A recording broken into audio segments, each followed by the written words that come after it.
এই শৈত্যপ্রবাহের ফলে ঠান্ডার যে তীব্রতা সেটা বাড়লেও সকালবেলা থেকেই কিন্তু রোদের দেখা মিলছে, এবং রোদের দেখা মেলার কারণে কিন্তু শীতের যে তীব্রতা সেটা দিনের বেলা খুব একটা বেশি অনুভূত হচ্ছে না, কারণ রোদ এসে কিন্তু তাপমাত্রার যে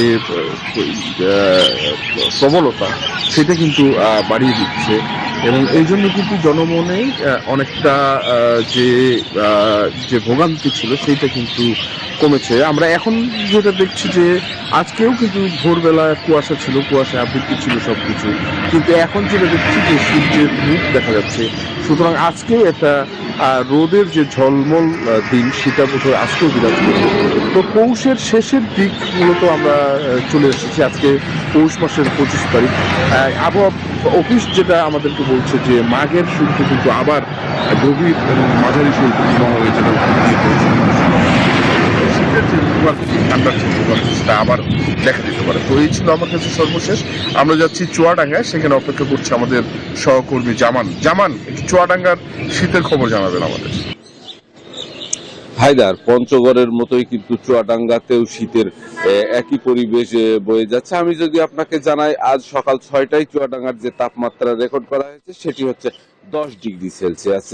তো এরপরে সকাল 7টা থেকেই কিন্তু চুয়াডাঙ্গার পূব আকাশে সূর্যের দেখা মিলতে শুরু করেছে, ফলে শীতের যে তীব্রতা সেটি হয়তো আরো কিছুক্ষণ পরে কমে যাবে। আমি যদি আপনাকে জানাই যে পৌষের কিন্তু শুরু থেকেই চুয়াডাঙ্গাতে এবছর শীতের তীব্রতা ছিল খানিকটা কষ্টকর। পৌষের শেষ ভাগে এসে সেটি কিছুটা কমলেও শ্রমজীবী মানুষ যারা আছে, ছিন্নমূল মানুষ যারা আছে, তারা বলছে যে তারা কিন্তু শীতের দুর্ভোগ থেকে এখনো পুরোপুরি রেহাই পায়নি।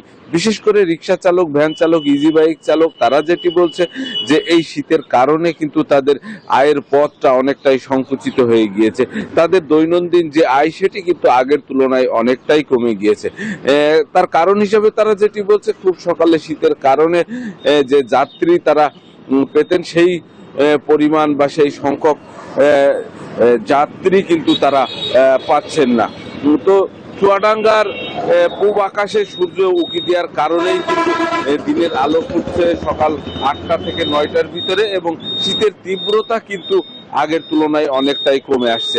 তো এই ছিল চুয়াডাঙ্গা থেকে আমার কাছে। ফিরছি স্টুডিওতে। Bashundhara public school and college 2026 শিক্ষাবর্ষে ভর্তি চলছে।